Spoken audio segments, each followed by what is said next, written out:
Bom, então, meus irmãos, nós estamos percorrendo as parábolas de Jesus, né? Hoje, nosso segundo encontro aqui na igreja.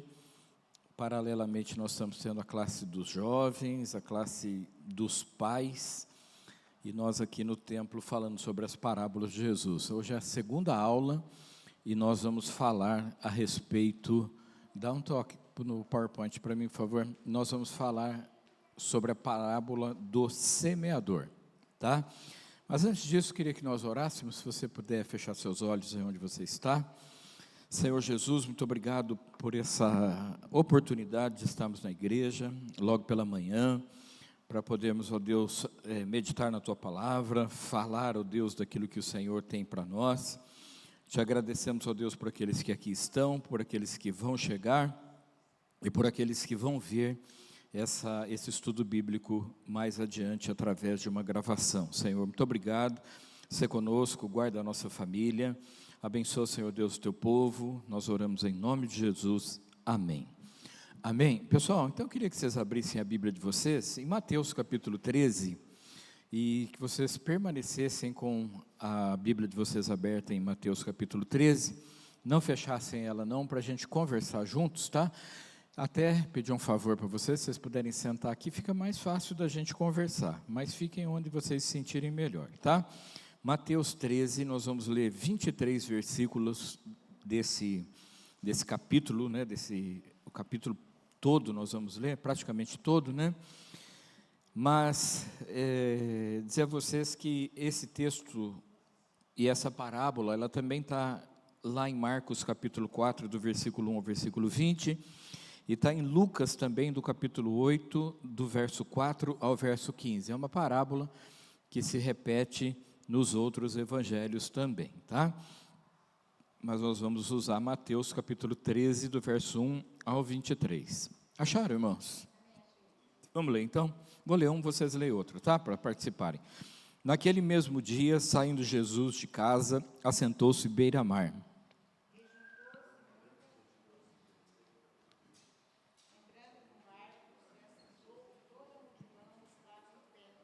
E de muitas coisas lhe falou por parábolas e dizia: eis que um semeador saiu a semear.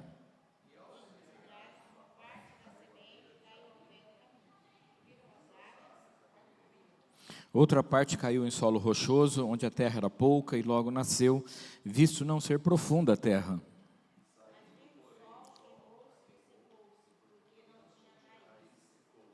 Outra caiu entre os espinhos cresceram e a sufocaram.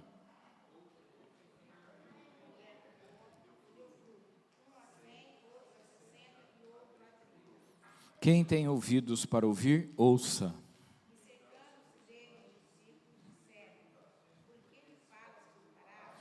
Ao que respondeu: porque a vós outro é dado conhecer os mistérios do reino dos céus, mas àqueles não lhes é isso concedido.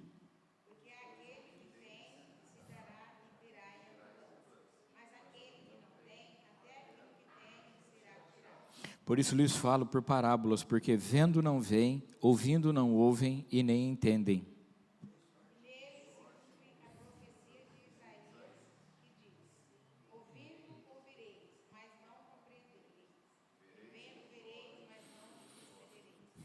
Porque o coração desse povo está endurecido, de mau grado ouviram os seus ouvidos e fecharam os seus olhos, para não suceder que vejam com os olhos, ouçam com os ouvidos, e entendam com o coração, se convertam e sejam por mim curados.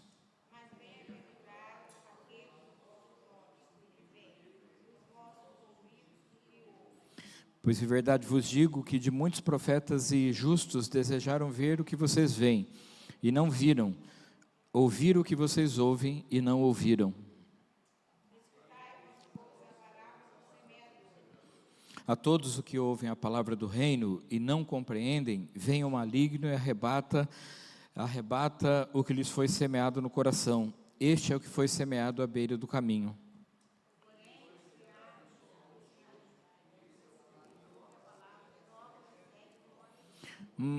Mas não tem raiz em si mesmo, sendo antes de pouca duração, ele chegando à angústia ou à perseguição por causa da palavra, logo se escandaliza.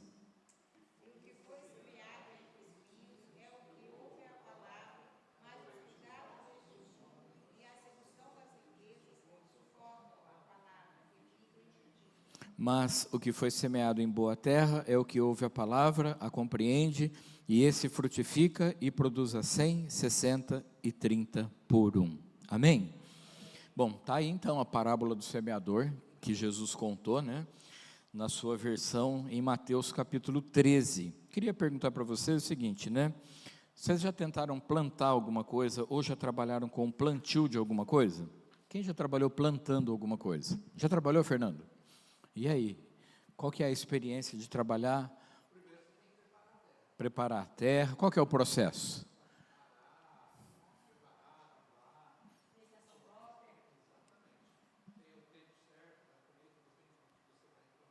Tem o tempo para plantar também, né? Não planta qualquer época do ano. Antigamente, o pessoal falava, está na época do plantio da soja, no plantio do café, do plantio do café não, né? Do plantio do algodão e tal. Época certa para plantar, né? E em casa, vocês já plantaram alguma coisa? Não? Plantou ontem, Selma? Plantou o que, Selma? Plantou salsinha. Salsinha demora para nascer, não? Rega com oração.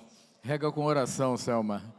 O pessoal lá fora tem café, tem um chocolatezinho lá, tá? Se vocês quiserem ir lá, fiquem à vontade, podem entrar. Plantou feijão. Na escola, lembra dos experimentos que a gente fazia na escola? Os netos e filhos nossos fizeram também, né? Então a gente viu os dois lados, a gente fazendo o experimento e ajudando os filhos, né? Carocinho de feijão, meio um pouquinho de algodão, né? E para acompanhar o crescimento da semente, né? Pessoal, plantio é uma arte plantar, né? E é interessante que os antigos, eles não aprendiam formalmente, né? Não tinha adubo, não tinha nada disso, eles aprendiam na prática, eles aprendiam com os pais, aprendiam observando outras pessoas a fazerem, e sabiam, e está um friozinho gostoso em Ribeirão, né? Assim, um friozinho maravilhoso, as blusas todas saindo do armário, né? O Carlinhos pegou até uma geada vindo para cá, irmãos, dá uma olhada para vocês verem no cabelinho dele, ó. E aí, sabe o que aconteceu? Eles aprendiam observando, né? E é interessante como as estações mudaram também, né? Antigamente, assim, era marcado a mudança das estações, né? E mudava a estação, se plantava. Vamos esperar mudar a estação para plantar. Então, o objetivo dessa nossa aula hoje de manhã não é ensinar vocês a plantar nada, né? Mas o objetivo da nossa aula é refletir sobre o que Jesus falou na sua palavra e compreender como nós podemos ter uma vida frutífera no reino de Deus. De verdade, meus irmãos, as parábolas de Jesus, elas até me deixam um pouco confuso, sabe? Porque se a palavra era para ser ouvida e para as pessoas se aproximarem de Deus, Jesus diz uma coisa tão intrigante, né? Não sei se vocês prestaram atenção quando nós lemos. Ele disse assim, ó, eu estou falando por parábola para vocês, para que eles vendo não veem, ouvindo não ouçam, e nem entendam, e nem sejam salvos. Caramba, eu fico pensando, mas faz sentido isso? Na verdade, Jesus estava cumprindo uma profecia, porque Jesus veio para cumprir as profecias, né? Jesus estava cumprindo uma profecia do profeta Isaías, que profetizou isso, falando sobre uma cegueira do coração. Das pessoas veem, mas não enxergam.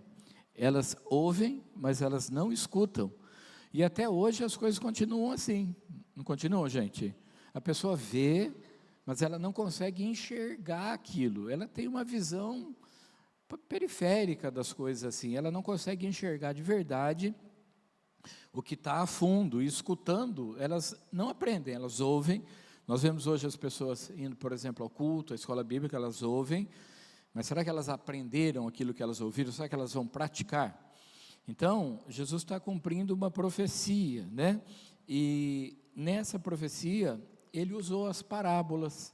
Parábolas, elas eram ilustrações de coisas simples, que as pessoas entendiam, mas que remetia a um profundo ensinamento bíblico e um conhecimento ilimitado, né? O contexto dessa parábola que Jesus contou aqui, né? Ele contou essa parábola e de uma forma muito interessante, ele fala o seguinte em Marcos, dá uma corridinha lá, estamos na escola bíblica, né? Em Marcos capítulo 4, verso 13, dá uma olhada para você ver na sua Bíblia aí. Jesus está falando da parábola do semeador, o seguinte, como que a mensagem do Evangelho é recebida por diferentes pessoas, e como que se manifesta a palavra de Deus em diferentes contextos da vida de pessoas, né?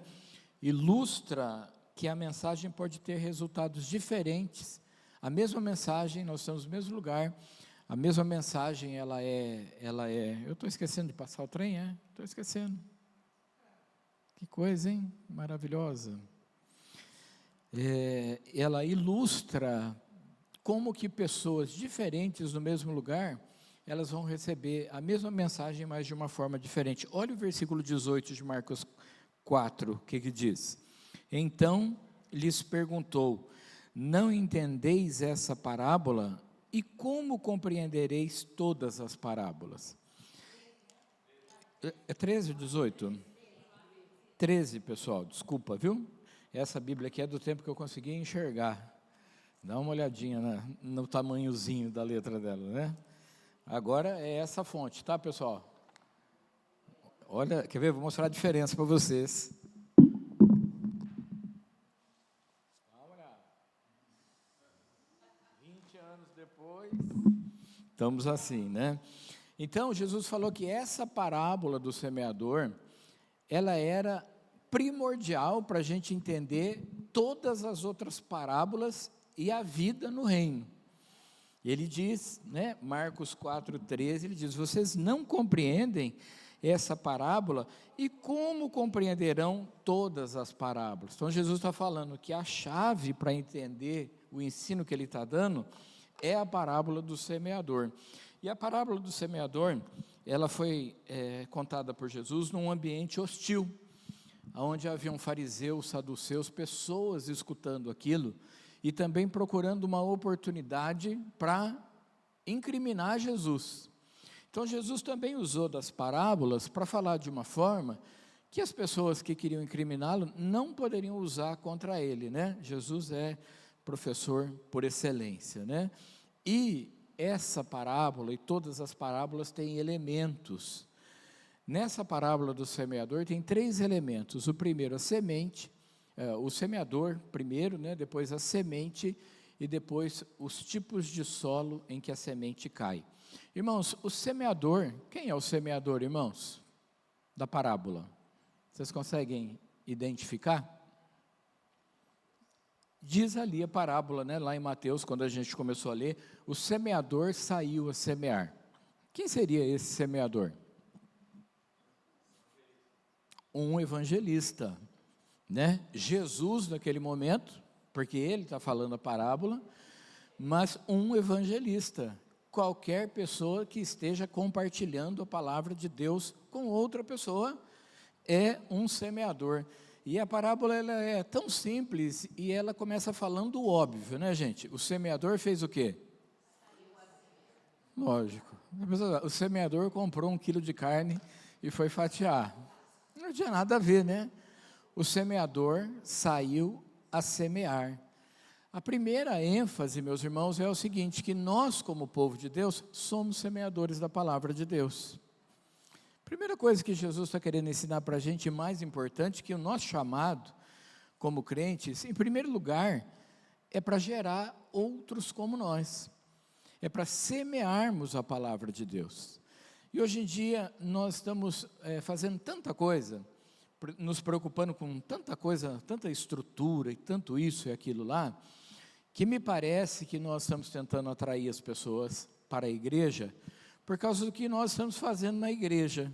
Não sei se vocês têm essa impressão, né? Acho que eu estou ficando velho, estou ficando mais crítico, né? Eu estou me assemelhando, estou chegando no nível do Regis, assim, então, né? Pessoal, parece que nós estamos querendo que as pessoas venham para a igreja por causa da estrutura da igreja, né? E tem pessoas escolhendo igrejas por causa disso, por causa da estrutura. Ah, eu vou na igreja porque tem um bom ministério infantil para os meus filhos. É um bom motivo, né? Ah, eu vou na igreja por causa disso, é uma igreja moderna, isso, aquilo outro lá. A palavra de Deus, ela deve ser o maior atrativo para que nós nos cheguemos ao Evangelho. Porque se nós nos chegarmos ao Evangelho por qualquer outro método, ou qualquer outro atrativo, o pastor prega muito bem, a música é muito boa, tudo isso são coisas muito boas, meus irmãos, muito boas. Mas o nosso mote, a nossa inclinação, a coisa mais importante que nós temos que entender é que a palavra de Deus é o centro de toda a nossa experiência com Deus, amém, irmãos? Então o semeador sou eu e você. Semeador somos nós, que somos chamados para compartilharmos a semente da palavra de Deus, amém? Através do evangelismo, tá? A semente é a palavra de Deus. Como eu disse aqui, a palavra de Deus deve ser o centro da nossa mensagem, o centro da nossa vida, né? E uma coisa interessante sobre semente, é que a semente carrega o DNA do que, irmãos? A semente. Uma semente de laranja, irmãos, carrega o DNA do que? Da laranja. Então, dentro da semente, de uma semente, pode conter milhares de frutos, meus irmãos. Já pensaram nisso? Uma semente laranja pode gerar uma laranjeira que vai produzir milhares de laranjas durante a sua vida. Eu me lembro da infância de subir no pé de laranja para chupar laranja no pé. Acho que isso vai ser bem difícil assim, viver isso de novo, né? Mas é tão interessante que uma semente só, Lúcia, ela carrega dentro dela a possibilidade de gerar milhares de frutos. Irmãos, a palavra de Deus, quando ela é lançada, ela tem a possibilidade de gerar milhares de frutos. Milhares de outras vidas podem ser alcançadas através da nossa vida. Milhares de outras pessoas podem ser alcançadas através do nosso evangelismo pessoal, da nossa experiência com Deus. Então, nós precisamos entender que o Senhor nos chamou para semearmos essa semente e esperarmos uma grande colheita. Porque não parece que nós estamos um pouco pessimistas hoje em dia quanto à conversão das pessoas? Não parece que antigamente se convertia muito mais gente? Que vocês acham que é verdade isso ou não? Antigamente as pessoas se convertiam mais fácil. Por que será, irmãos? Por que vocês acham que antigamente parece que era mais fácil as pessoas se converterem? Selma, fecha essa porta, por favor, aí para a gente. Ou é minha impressão?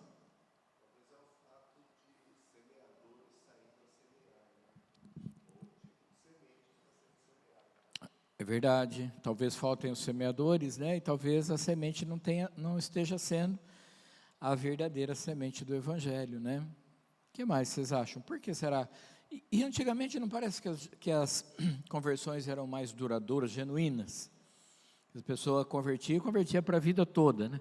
Irmãos, não existe conversão para um pouco da vida. Conversão, ou ela é para a vida toda, ou ela não existe. É por isso que eu acredito que salvação não se perde, né? E você pode pensar do jeito que você quiser, porque assim, a salvação, ela é um ato de Deus efetuado de uma vez para sempre na vida do homem, e o salvo persevera em servir ao Senhor, mesmo com lutas, dificuldades e tudo mais, né? Aí você pode pensar do jeito que você quiser, mas parece que as conversões eram diferentes, irmãos. Parece assim que era uma conversão que gerava para uma vida nova com o Senhor. E assim, mas hoje parece que a pessoa, você viu, tal pessoa está indo na igreja, daqui a pouco, não está indo mais. Parou de ir para a igreja, voltou para o que estava fazendo e tal. Essa parábola, ela vai ilustrar de uma forma muito interessante por que isso acontece, tá? E o último aspecto, e é o que nós vamos nos ater hoje, o último elemento da parábola, são os 4 tipos de solo onde a semente ela é lançada, onde a semente ela é plantada, tá? Então o semeador somos nós, era Jesus naquela época, a semente é a palavra de Deus, e os solos, irmãos, O que seriam os solos da parábola? Pauline, o que é os solos da parábola? O que seria?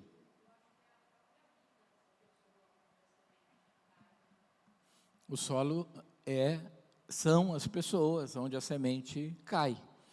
E veja que Jesus vai ilustrar 4 tipos, a gente vai falar sobre eles, né? O primeiro tipo de solo, irmãos, né, os 4 tipos de solos. O primeiro tipo de solo, o primeiro lugar aonde caiu a semente foi à beira do caminho. É isso mesmo? Dá uma olhada eu não quero ir para Lucas, não. Eu coloquei Lucas, mas em Mateus capítulo 13, irmãos, dá uma olhada. Do versículo 4, mas não é até o 19, não. Quero só achar a primeira parte, tá? Versículo 4. E ao semear, uma parte caiu à beira do caminho, e vindo as aves do céu, a comeram. Bom, então o primeiro solo, o primeiro lugar onde a semente do evangelho pode cair, é à beira do caminho. É à beira do caminho. E isso fala de quê? Né? Solos à beira do caminho. O que acontece com essa semente? Ela cai na beirada do caminho, verso 4, né? E as aves do céu, elas vêm e comem aquelas sementes lá. Na sua casa, eu não sei se tem, mas que os passarinhos, casas que tem quintal, né? Os passarinhos estão sempre procurando alguma sobrazinha de alimento que tem por ali, né? Se você aqui na igreja, todos os ar-condicionados têm ninhos de pombas, todos, né? E elas não podem ver alguma coisa caída no chão que elas vêm pegar para levar para o ninho. Primeiro tipo de solo onde a semente caiu, ela não foi plantada. Ela caiu meio que por descuido, vamos dizer assim, né? Porque ela só caiu. Ela não foi plantada, não se jogou terra sobre ela, né? E essas sementes, a Bíblia diz o seguinte, que as aves dos céus vieram e comeram. Então aquela semente, ela não alcançou o seu objetivo. Isso representa, meus irmãos, pessoas que escutam a palavra, mas de uma forma superficial, elas têm o coração endurecido para a palavra de Deus. São pessoas que escutam, que às vezes até ouvem uma mensagem, vão a uma igreja, mas na verdade o coração delas não está à procura da palavra de Deus. Elas são como pessoas que estão no lugar errado, na hora errada, vamos dizer assim. São pessoas que estão com o seu coração completamente fechado para as coisas de Deus e a palavra não consegue nem penetrar, porque elas já estão com seus ouvidos fechados. Então elas não querem saber daquilo lá. Você já conheceu alguém assim? Que já te avisou, ó, não vem com essa conversa de igreja para cima de mim que eu não quero saber. Já ouviu alguém assim? Não, nem fala disso para mim. Olha, gosto muito de você, acho você uma pessoa muito boa, mas não fala da sua religião para mim. Você tem a sua religião, eu tenho a minha religião, e assim cada um fica com a sua própria religião. Então a semente, o evangelho, não pode penetrar, porque não há espaço, não há, como que se diz, não há uma oportunidade para que a semente de Deus possa cair, né? E nessas pessoas com o coração fechado, a palavra de Deus diz aí, né, que as aves dos céus vieram e roubaram e comeram a palavra. Essas pessoas estão sob uma constante atuação do inimigo das nossas almas, do diabo. Por que as pessoas têm o coração fechado para a palavra de Deus? Porque Satanás está agindo para que elas não abram o seu coração, não recebam a palavra, não a compreendam e não sejam salvas, né? Olha o versículo 19 de Mateus capítulo 13, que diz: a todos os que ouvem a palavra do reino e não a compreendem, vem o maligno e arrebata o que lhes foi semeado no coração. Isto é o que foi semeado à beira do caminho. Irmãos, o diabo, então, ele tem um sistema de ação sobre o mundo para impedir que a palavra de Deus ela possa gerar frutos no coração das pessoas. O diabo, ele está agindo, ele está atuando, e atuando das mais diversas formas, para que a palavra de Deus, ela não prospere no coração das pessoas, ela não consiga entrar no coração das pessoas. O inimigo está atuando para roubar a palavra de Deus. Satanás, ele age rapidamente no coração da pessoa, para que ela não creia, para que ela não tenha uma abertura, que ela não dê uma abertura, porque se ela der uma abertura, a palavra de Deus, ela cria raízes, porque a palavra de Deus, ela é uma semente, e uma semente boa, que quando cai, e há um espaço, ela produz rapidamente na vida daquela pessoa lá. Então o inimigo está agindo, né? E eu fiquei pensando, como poderia ser essa ação do diabo nos dias de hoje, para impedir que as pessoas desejem a palavra de Deus. Eu não sei se vocês têm alguma opinião sobre isso. O que é que tem impedido que as pessoas recebam a palavra de Deus, irmãos? O que vocês acham? Eu acho que as distrações do tempo atual é um grande impedimento para que as pessoas recebam a palavra de Deus. E não estou falando nem de coisas ruins, estou falando de distrações.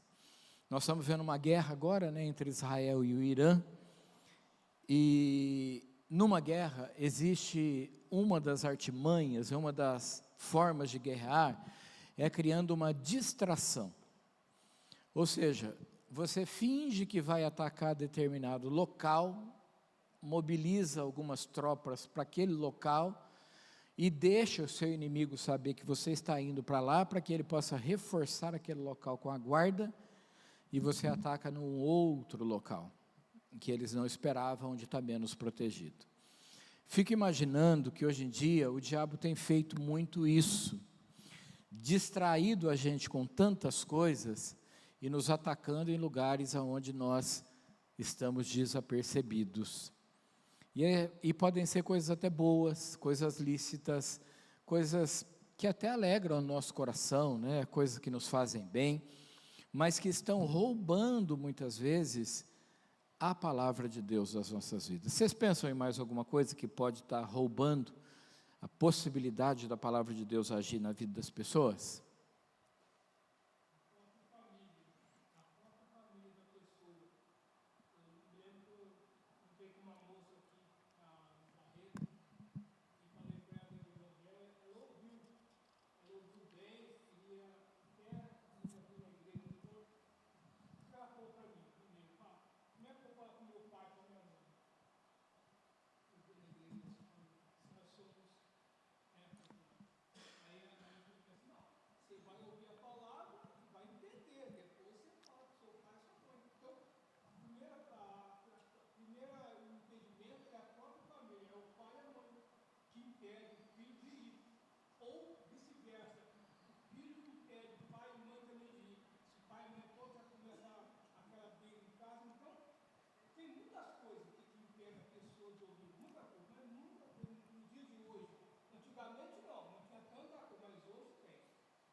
As aves que vêm do céu para roubar a palavra é uma ilustração da própria atuação do diabo, sabe?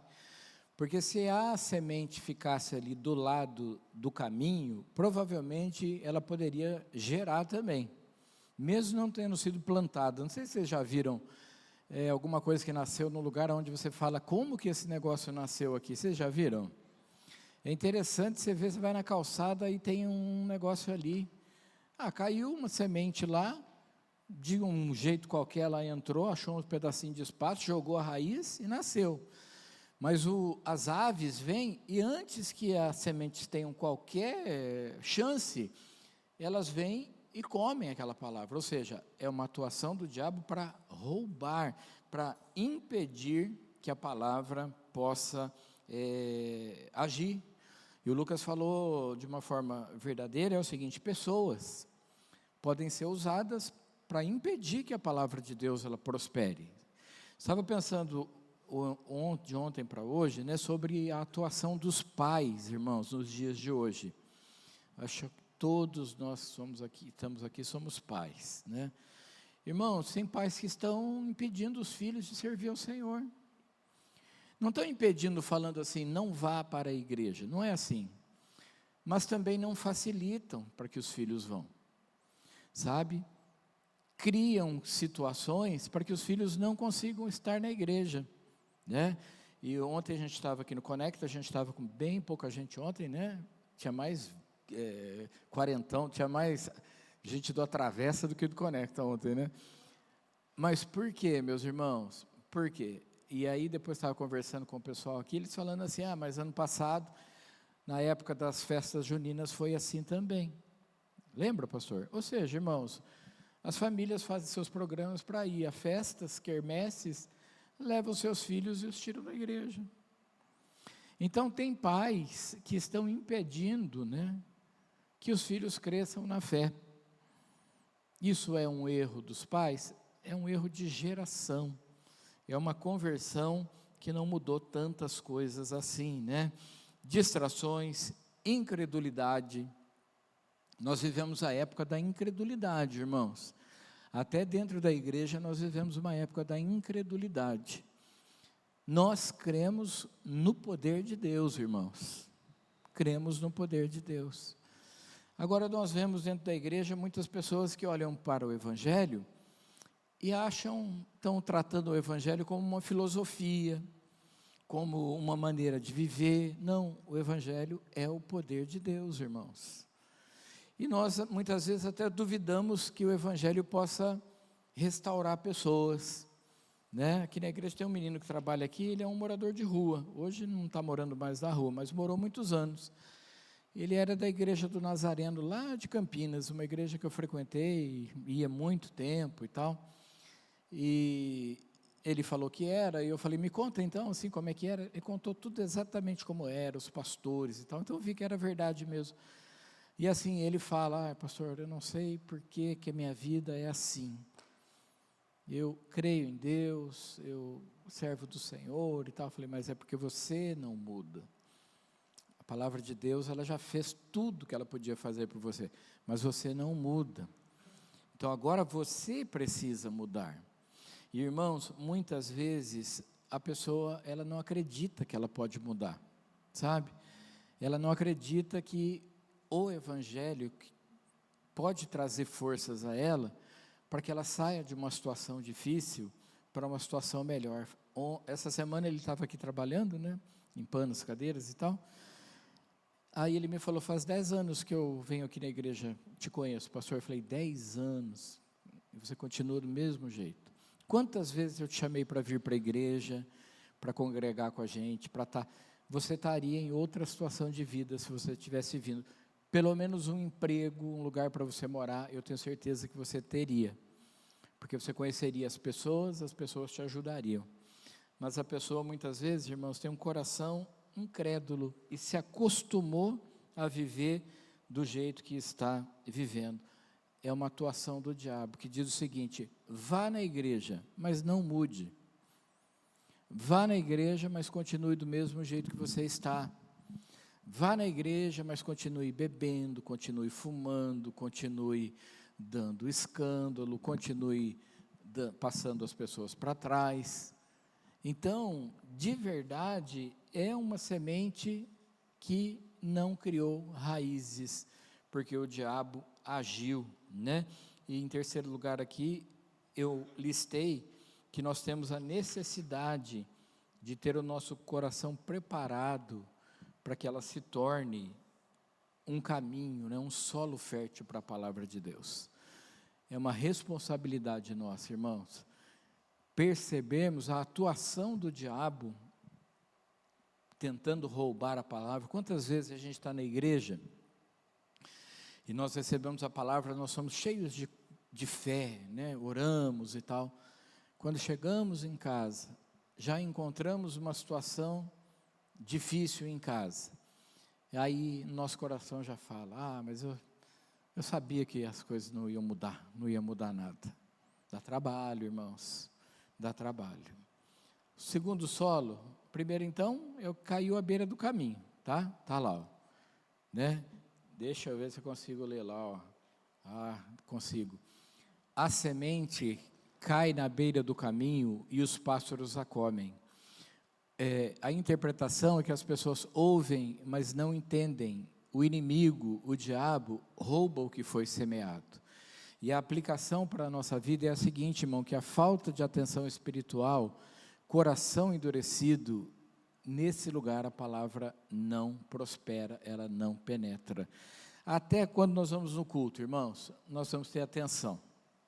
Porque para roubar a nossa atenção no culto, tem muita coisa que coopera, né? Uma criança que corre, muitas vezes você precisa, tira você da unção, vamos dizer assim, né? Uma temperatura diferente da que você gostaria que estava, você passa o culto inteiro, mas gente, está muito frio, ou então está muito calor,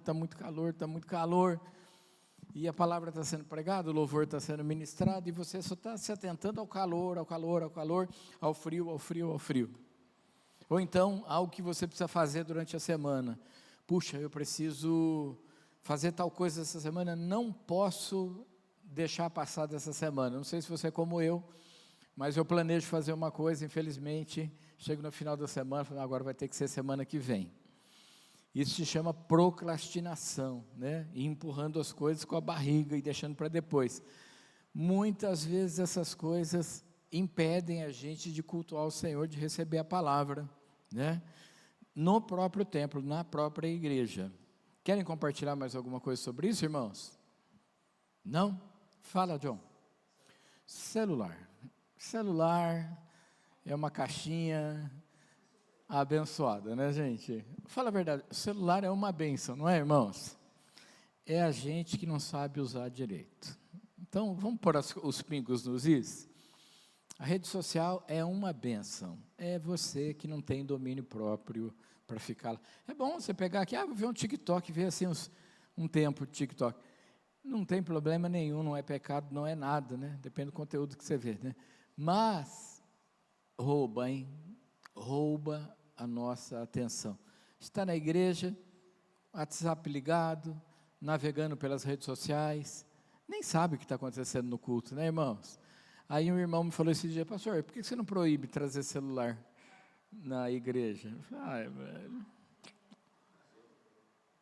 Pastor, por que você não constrói um negócio ali para a pessoa colocar o celular, deixar guardado lá e uma chavinha para tirar depois? Gente, as coisas tão assim, né, que a gente nem sabe o que é que faz da vida, né? A Bíblia está no celular, né, gente?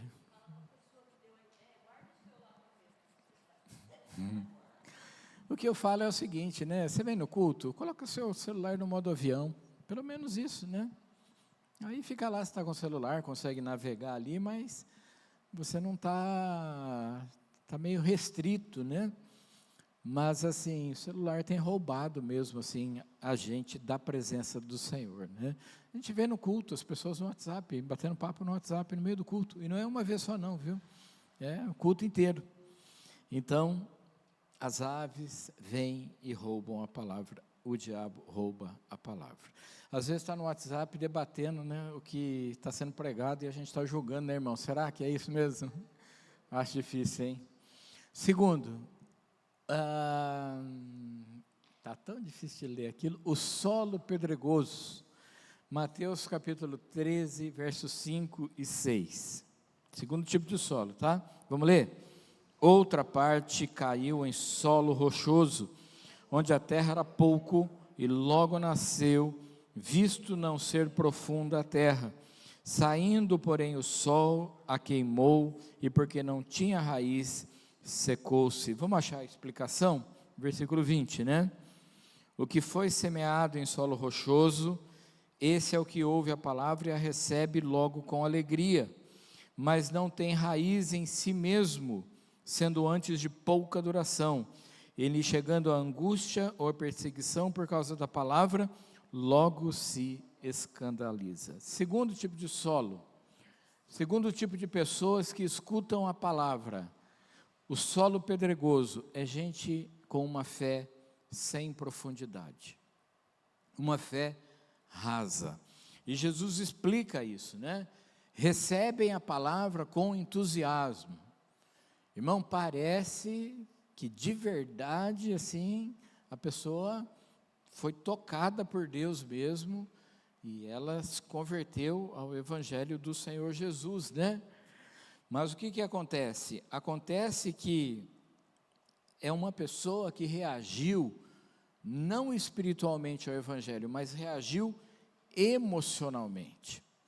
Então, as emoções dessa pessoa, elas foram tocadas, e nas emoções, ela sentiu que aquilo era algo bom para ela, né? Versículo 19, 20, que foi semeado em solo rochoso é o que ouve a palavra e a recebe logo com alegria.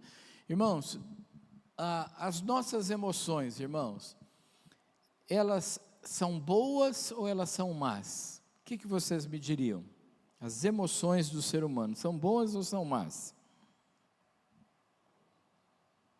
Se tratando de evangelho, claro, né? As emoções. Chorar no culto, é bom ou é ruim?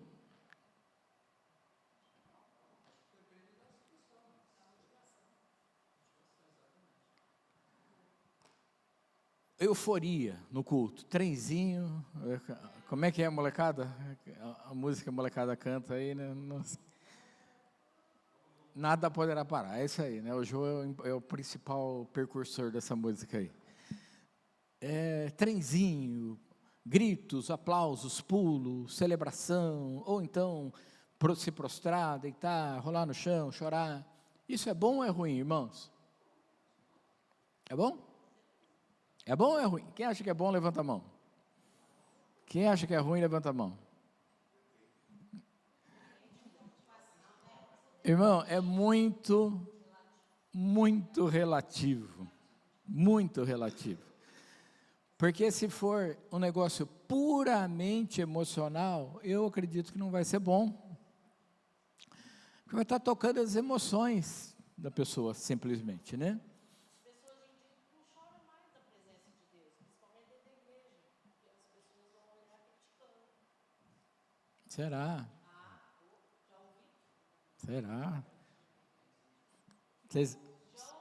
Vocês acham? Está com problema. Está cheio de problema. É isso mesmo. Não se pode chorar nem na presença de Deus mais. Eu já chorei muito na presença. Se chorar, chora nos pés do Senhor. Corta essa parte, por favor. Pessoal, a emoção faz parte do ser humano. Eu sou de uma época na igreja que os pessoal falavam assim, não pode ter demonstrações emocionais. Não existe isso. Não pode levantar. Para que você levanta a mão se Deus está dentro do seu coração? Para quê? Para que você fala alto se Deus escuta o grito do coração silencioso? Tudo verdade, irmãos. Mas as emoções fazem parte do ser humano. Chorar faz parte do ser humano.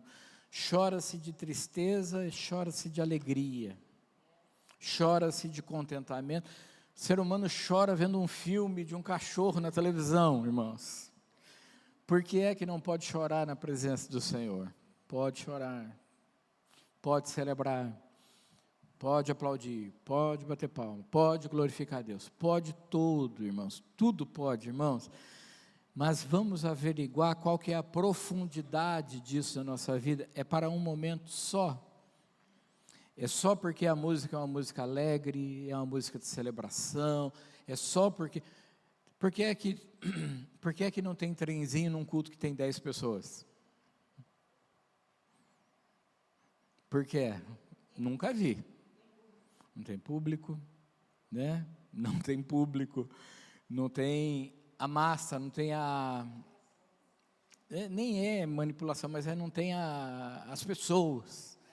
Irmão, o ser humano inserido numa massa de pessoas faz coisas que ela não sabia que era.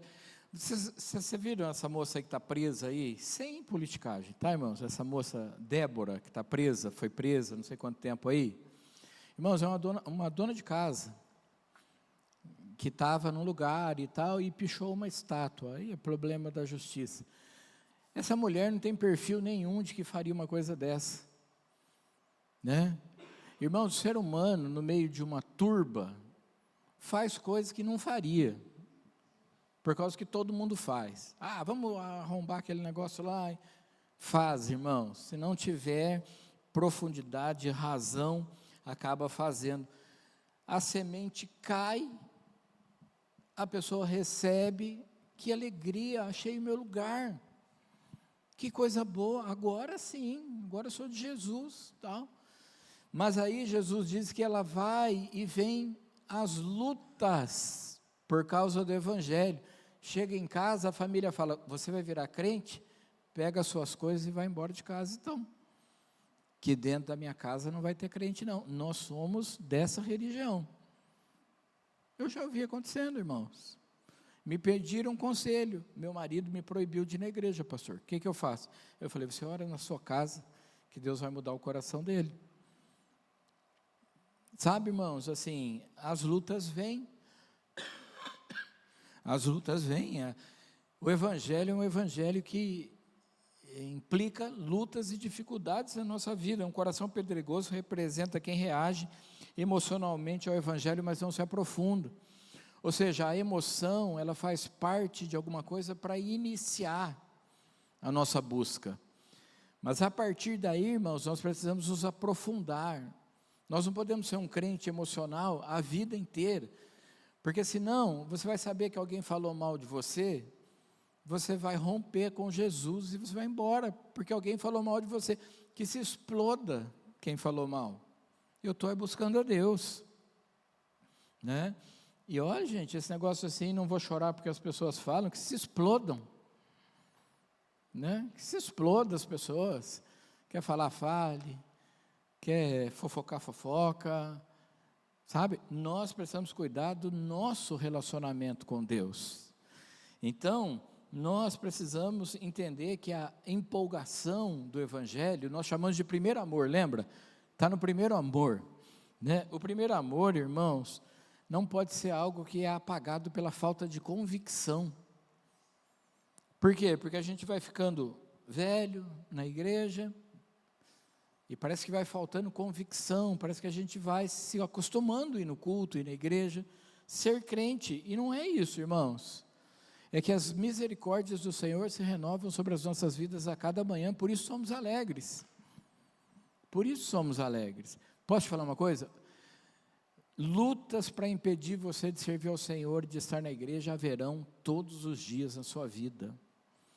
Lutas dentro de casa, fora de casa, compromissos que surgem para que você esteja naquele lugar, e isso vai muitas vezes minando o nosso coração, né?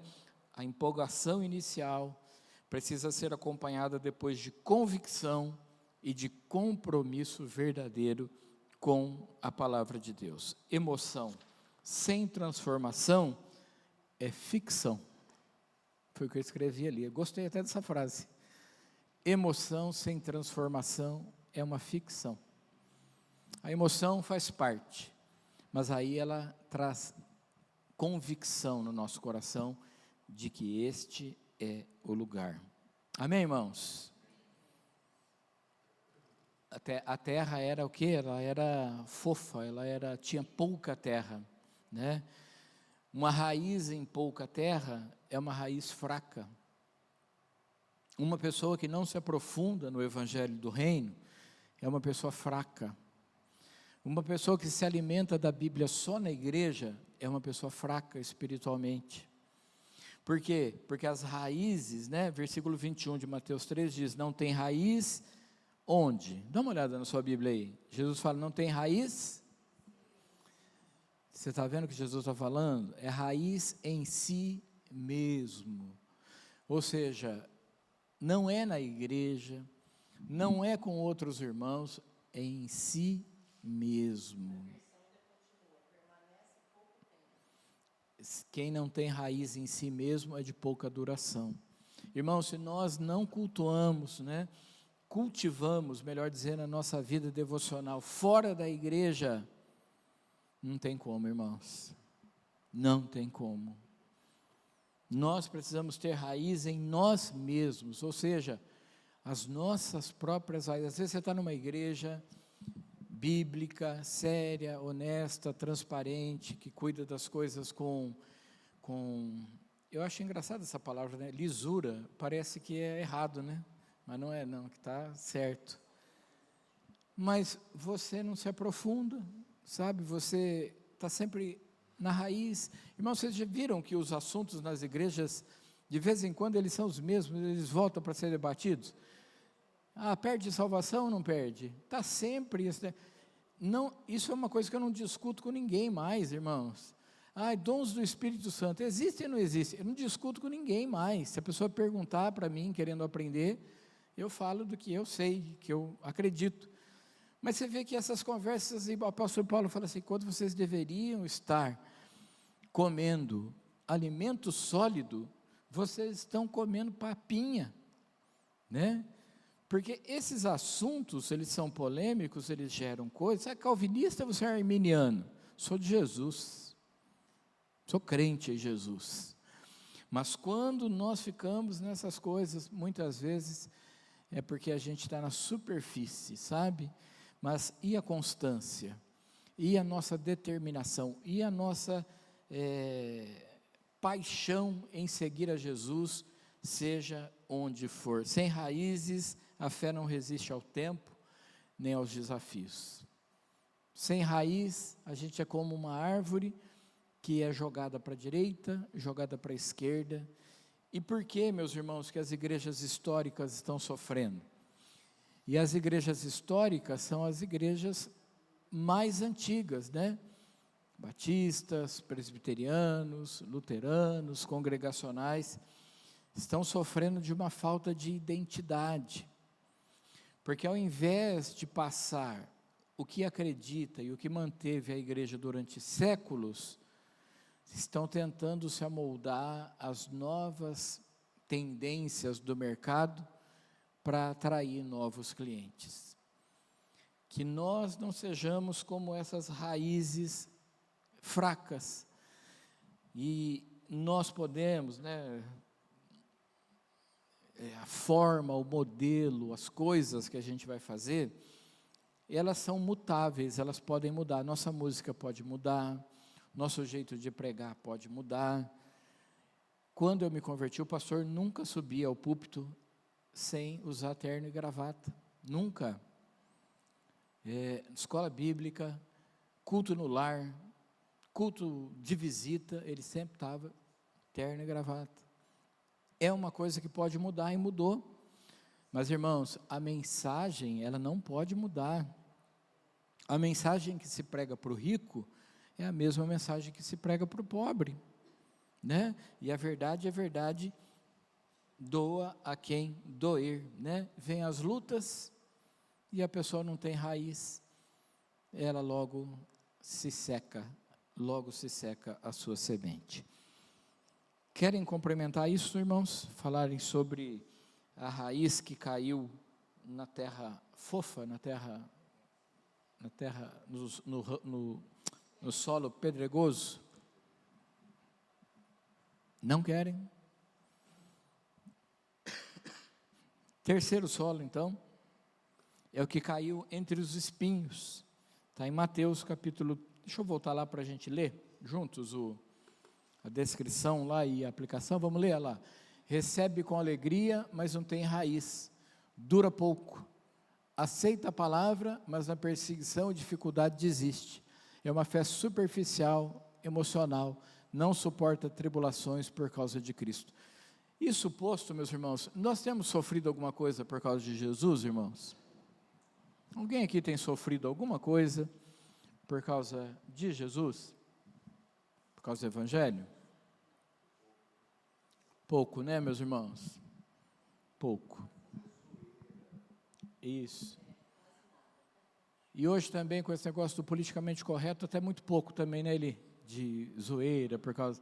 Antigamente era muito mais. Meus amigos falavam assim, você usa terno porque sua religião é uma fria. A Bíblia é desodorante de crente, vive debaixo do braço. Era assim, né? A gente era chamado de Bíblia antes, né? Quando se convertia. Oi? Hoje é mais assim, velado e tal, negócio meio que no politicamente correto e tal. Eu não vejo ninguém sofrendo por Jesus, irmãos, assim.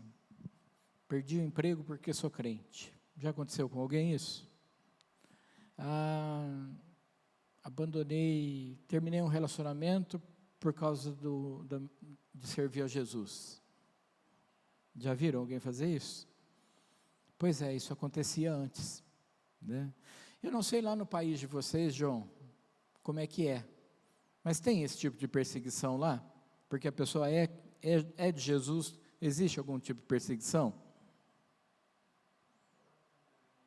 Mudou, né? Mas é porque é um negócio dos tempos, sabe? Atuais, né? O pastor Miguel contava assim que ele estava pregando, o pessoal passava e jogava lata dentro do templo. Jogavam latas, né? Que eles faziam culto na praça e o padre da cidade mandou a polícia ir lá acabar com o culto. Aí foram lá, o pessoal foi lá e acabou o culto. Por quê? Mas porque o vigário mandou acabar, acabou. Né? Antigamente a gente via muito mais sofrimento, né, gente?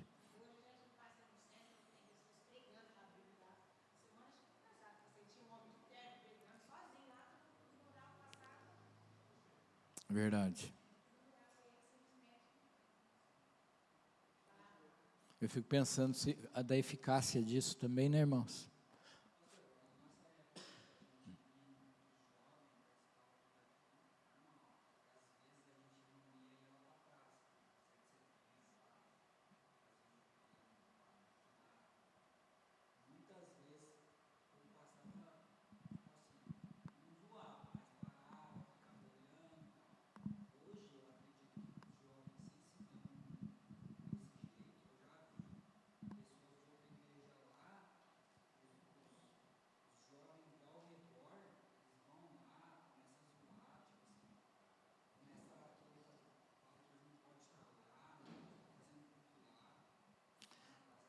Irmãos, nós vamos fazer uma programação, o Departamento de Missões da Igreja programou uma programação no Luiz Carlos Raia, no parque. Não lembro o dia, não. Você lembra que dia? Alguém lembra que dia era?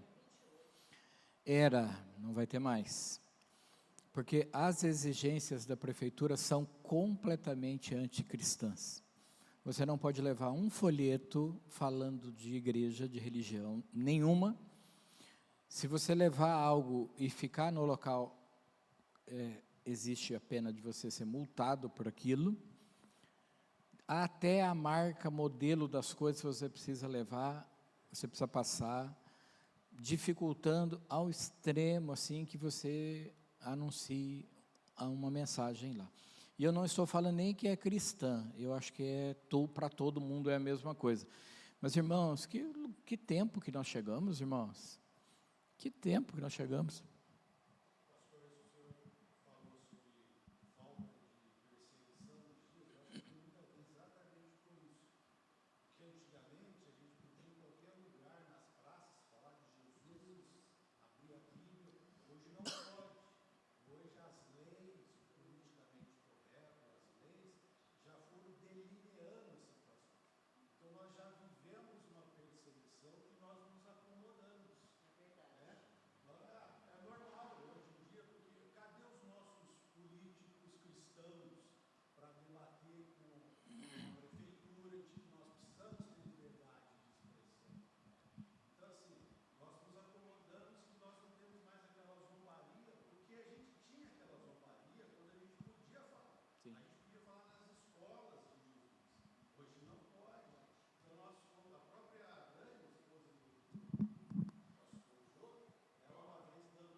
Eu também não sei não, porque essa é uma situação que assim, é tipo assim, preguem dentro do curral de vocês aqui. Preguem aí dentro da igreja e não venham aqui fora. O evangelho não é dentro, o evangelho é fora, irmãos. O evangelho é na empresa, é no ônibus, é onde você quiser. E vai ter um momento que a gente vai ter que romper essa bolha de novo e falar, não. Ou então, irmãos, é isso mesmo. Fala, Eli.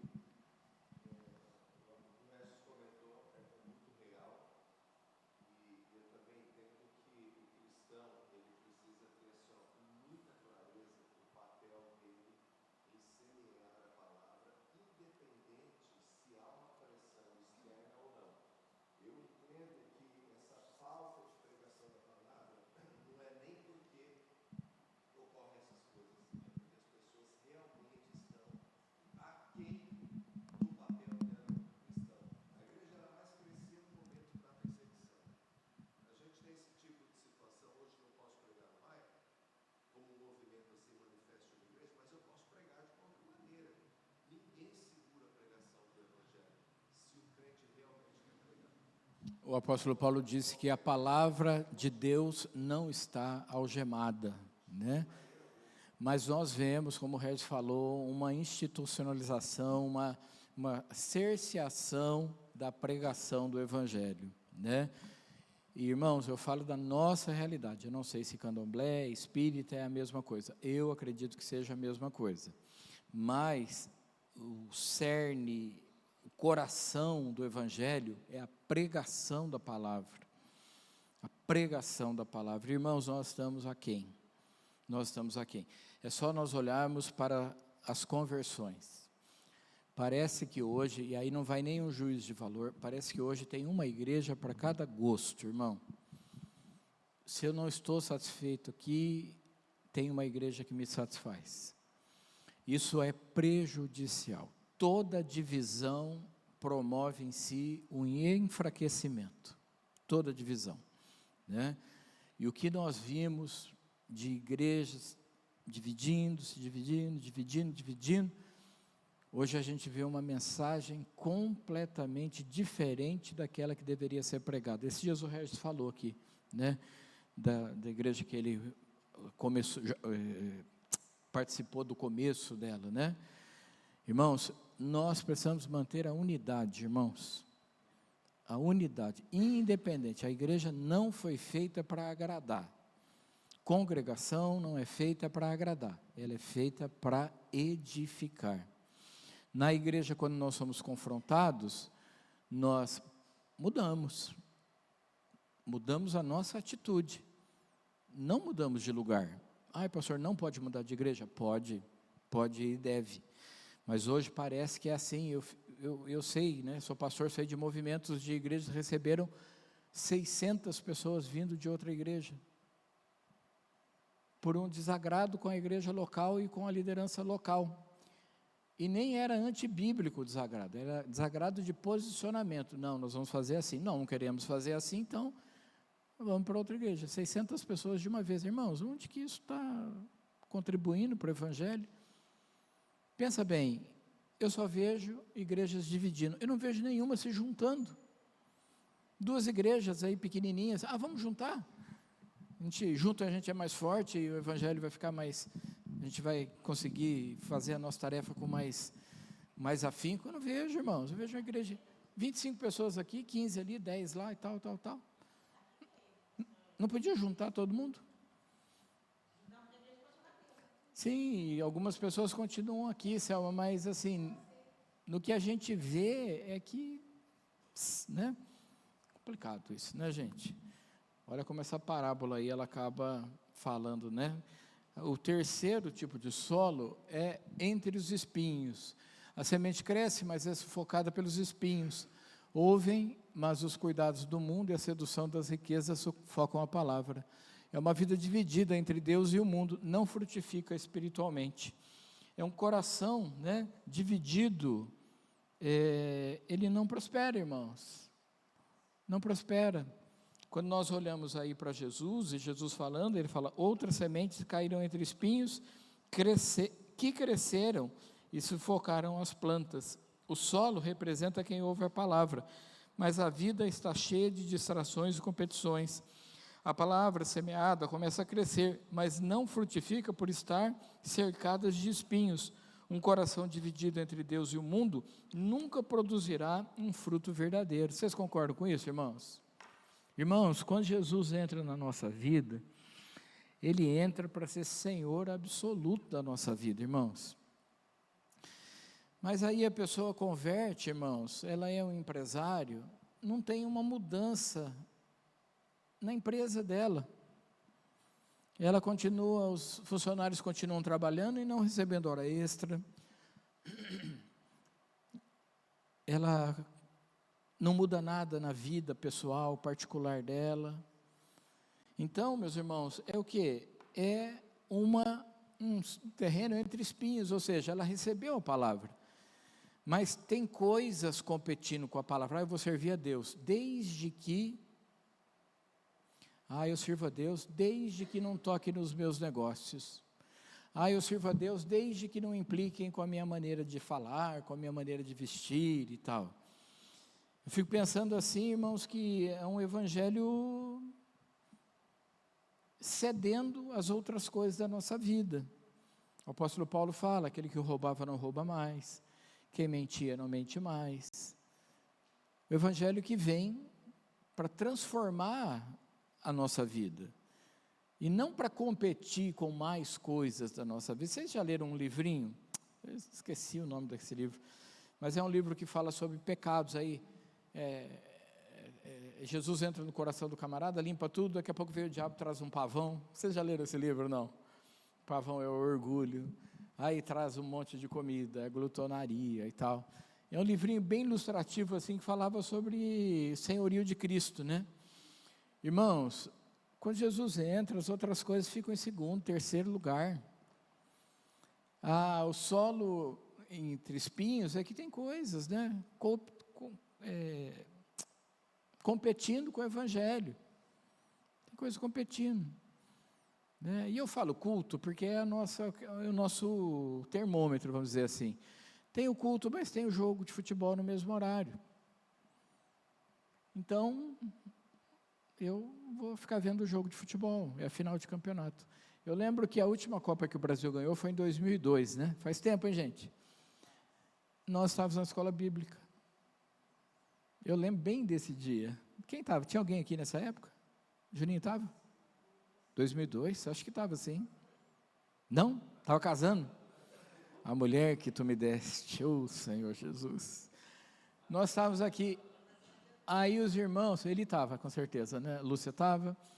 E aí é o seguinte, os irmãos, pastor, vai ter escola bíblica domingo? O Lucas estava também, vai ter escola bíblica? Vai ter. Falei, pessoal, vai ter escola bíblica, mas quem não quiser vir e ficar assistindo o jogo, não tem problema nenhum. E aí, irmãos, nós viemos para a escola bíblica, né? E, poxa vida, aquele dia tinha muita gente na escola bíblica, aquele dia que eu lembro até hoje. Eu falei, não, eu vou na igreja, o povo vê que eu sou crente mesmo. E aí tinha um grupo de irmãos assistindo o jogo, aqui perto da igreja, aqui, tá? A hora que acabou o jogo, eles passaram aqui, camisa do Brasil e tal. Tudo bem. Quem faz, faz para o Senhor. Quem não faz, faz para o Senhor. Mas o que a gente tem que entender é que tem coisas que a gente precisa colocar no lugar. O dinheiro, irmãos. O dinheiro é algo que compete com o coração do homem. Compete. Irmãos, como é difícil, é assim... Jesus falou, vocês não podem servir a dois senhores, a Deus e as riquezas. Ele fala mamon, né? A Deus e a mamon. 10h30 a gente vai acabar, tá? Não, é assim, alergia. Deus e a mamon, né? Irmãos, dinheiro é ruim? Dinheiro é ruim? Ter dinheiro é ruim? E viver em função do dinheiro? Pessoal, dinheiro, a obra de Deus precisa de dinheiro. Você sabia que a obra de Deus precisa de dinheiro? Precisa, né? Nós estamos aí no meio de há um ano mexendo no templo da nossa igreja, provavelmente vamos até o final do ano. É dinheiro que não acaba mais, irmãos. Eu vejo alguns irmãos falando, para que investir dinheiro em prédio? É porque tem o prédio, que a pessoa fala isso, né?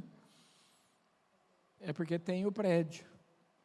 Eu fico pensando que, acho que 30 pessoas, na fundação dessa igreja aqui, compraram esse terreno e construíram esse templo. 30. Eu nem sei quando foi, 93, por aí. Eu fico imaginando hoje se seria possível. Acho que seria impossível, né? Porque parece que assim a gente desdenha de coisas que são importantes. Você já reparou que assim, algumas pessoas elas têm aversão quando você fala de dízimos na igreja? A pessoa ela já tem o pé atrás e tal, assim. Então você pode falar de tudo, mas não pode falar de dinheiro. Eu não estou falando e nem generalizando, mas será que não é porque já compete no coração da pessoa o senhorio de Cristo e o seu próprio dinheiro? Eu fico pensando assim, coisas que ficam competindo, sabe? A moda, o nosso lazer, tudo lícito, irmãos, mas quando começa a competir com Cristo e a nossa prática espiritual, né? Parece que é uma vida entre espinhos, não frutifica. Parece que é uma vida afadigada, né? O que os espinhos fazem? Que diz aí no versículo 22, o que foi semeado entre os espinhos é o que ouve a palavra, porém os cuidados do mundo e a fascinação das riquezas sufocam a palavra e fica infrutífera. Aí o camarada, ele se torna rico, ele vai para a igreja pobre, ele se torna rico na igreja. E enquanto ele era pobre, ele colaborava financeiramente na igreja. Quando ele fica rico, ele deixa de fazer isso. Não é uma, nem duas vezes eu já vi isso acontecendo, irmãos. Por quê? Porque ele acha que as pessoas que administram, que governam aquele dinheiro, são menos capazes do que ele para gerenciar o dinheiro que ele tem. Isso é algo que compete no nosso coração. Jesus chama de a fascinação da riqueza. Tem alguém aí com o celular? Procura para mim no Google o que quer dizer a palavra fascinação. Procura aí para a gente, para colaborar na aula. Jesus fala fascinação da riqueza. Vamos entender o que é a palavra fascinação. E quando a gente não frutifica, a gente fica o quê? Estéril. Quando a gente começa a ter esses cuidados com as coisas do mundo, a gente vai ficando estéril. E Deus espera que nós apresentemos frutos de arrependimento, de fé, de amor, de obediência e de serviço. Fascinação é uma forte atração, né? Talvez seja aquilo que enche os olhos da pessoa, né? Meu novo carro, minha nova aquisição. E nós olhamos para as histórias bíblicas e olhamos para a história de homens de Deus que se converteram e que usaram suas riquezas para o reino de Deus. Eu não sei se você conhece alguma história, mas eu conheço de um dos homens mais ricos do mundo, chamado John Rockefeller. Já ouviu falar? Era um crente batista, que promoveu missões durante toda a sua vida, missões internacionais durante toda a sua vida. Cada dia ele ficou mais rico, irmãos. Cada dia ele ficou mais rico. O dono de uma farmacêutica americana, e nós conhecemos aqui no Brasil como Colgate. Já viu a pasta de dente? A pasta de dente foi o maior produto que ele lançou na vida dele. E ele começou a sua empresa no fundo da sua casa fazendo sabão.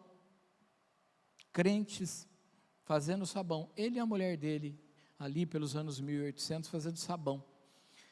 E aí inventou essa tal, desse dentrifício, né? De limpar, de sabão passou para limpar. Acho que ele ouviu a música na igreja, o sabão, lava a sua mãozinha. E aí passou para pasta de dente. Então ele começava e ele separou o negócio dele. Então ele entregava 10% do que ele ganhava e 10% do que a empresa dele ganhava. Isso não é regra para você, não, para ninguém isso é regra, né? E aí gradativamente, com o passar dos anos, ele foi aumentando o percentual da sua empresa, e no final da vida dele, conta um dos filhos na biografia dele, que a empresa farmacêutica dele investia no reino de Deus 90% do lucro da farmacêutica, e 10% era dividido entre os acionistas da empresa, e os 10% eram milhões de dólares. Meu irmão, eu fico pensando, para que serve o dinheiro, se não para servir a Deus, né? E as pessoas, às vezes nós nos constrangemos na igreja de falar sobre dinheiro, e eu até entendo, é tanta loucura que a gente escuta por aí, irmãos, mas é bíblico, e nós precisamos aprender que nós somos chamados para frutificar em todas as áreas. As preocupações, as riquezas e os prazeres são 3 grandes espinhos que sufocam a nossa fé. E em último lugar, o último tipo de solo, faltam 10 minutos para a gente terminar, é a boa terra. Tu pode dizer amém? A boa terra, né? E as coisas são tão loucas no mundo hoje em dia, né? No mundo gospel, né? Falamos da boa terra, eu lembrei da boa parte. Irmão, vocês sabiam que uma moça, vocês gostam dessa música Boa Parte? A boa parte, como é que é, Jô? A boa parte? É essa? Isso aí. Vocês lembram? Já identificaram a música, né? Precioso, essa, né? Jesus, eu amo o som da sua voz. E aí, eu encontrei o meu tesouro, irmã. Encontrei o bem mais precioso. Aí, uma menina gravou um cover dessa música, e a música e o cover dela fez tanto sucesso, e ficou assim um arranjo tão assim legal, a igreja, e ela gravou e não monetizou, ela mandou que o dinheiro ali fosse mandado para o dono da música. Ela gravou, quis gravar mesmo, né? A igreja, os irmãos que gravaram a música, notificaram o YouTube para que o YouTube derrubasse a música do canal dela. Para derrubar a música do canal. Eu fico pensando o seguinte, né? Sei lá, se foi a gravadora que fez isso.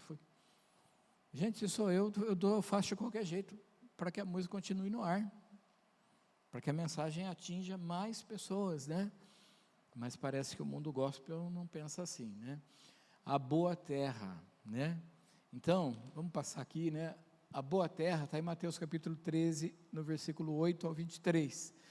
E ela termina descrevendo que essa boa terra, olha lá, versículo 8 diz, outra, enfim, parece que Jesus está cansado, né, irmãos? Parece que Jesus falou, ufa, um pouco caiu em boa terra e deu fruto 100, a 60 e a 30 por 1. Jesus está falando aí que uma semente deu 60, deu 30 e deu 100 por 1. Uma semente produziu 100 outras sementes, né? E Jesus fala que caiu ali naquela boa terra. É um coração preparado e aberto para ouvir a palavra de Deus, né? A boa terra é uma conversão genuína. A boa terra é quando alguém se converte de forma genuína e produz uma colheita. Jesus disse, não se esconde uma cidade edificada onde, irmãos? Não se esconde uma cidade edificada em cima de uma montanha. Não tem como. A montanha fica visível, Ribeirão fica num buraco, né? Vocês já viajaram, quando chega em Ribeirão, do nada você desce e vê Ribeirão. Ah, Ribeirão está aí, né? O pastor Miguel falava que era o Morro do Alá. Que a hora que descia, você fala, ah lá, Ribeirão, chegamos. Agora, tem cidades que elas estão no alto. Quando você começa a subir a serra, você começa a ver a cidade lá em cima. O que Jesus falou? Não, uma cidade edificada no alto da montanha, ninguém esconde. Não se põe uma candeia, aonde?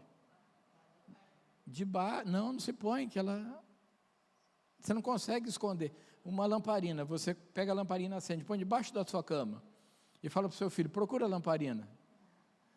Ele vai achar rápido, porque a luz sai por debaixo da cama, e ele sabe que está lá. Então, a boa parte, a boa terra, é um coração que recebe a palavra e se converte de verdade, e gera frutos visíveis, 30, 60, 100 por um. Você não pode me julgar. Você não conhece o meu coração? Não, mas eu conheço seus frutos. Não conhece o coração, mas conhece o fruto. E Jesus falou o seguinte, uma fonte não produz água doce e salgada ao mesmo tempo. Ou produz água doce ou produz água salgada. Pelos frutos a gente conhece. Conversão apresenta frutos, irmãos. Apresenta frutos de transformação. E eu queria encerrar, acabou? Falando o seguinte, que a frutificação é o sinal do verdadeiro discípulo. A palavra de Deus é poderosa, mas sua eficácia depende da disposição do coração que a recebe. Que tipo de solo você tem sido? Você apenas ouve ou realmente vive a palavra? Isso é com você, tá? Essa aí é a sua tarefa para essa semana, para você orar, pensar sobre isso, e se houver que se fazer algum tipo de mudança, fazer, né? Para que a gente possa ser encontrado como a boa terra, o lugar onde Jesus, a semente que Jesus plantou, caiu no nosso coração. Amém? Temos uns minutinhos aqui, temos 4 minutos aí para ouvir vocês, o que vocês quiserem complementar, falar sobre isso. Pode falar.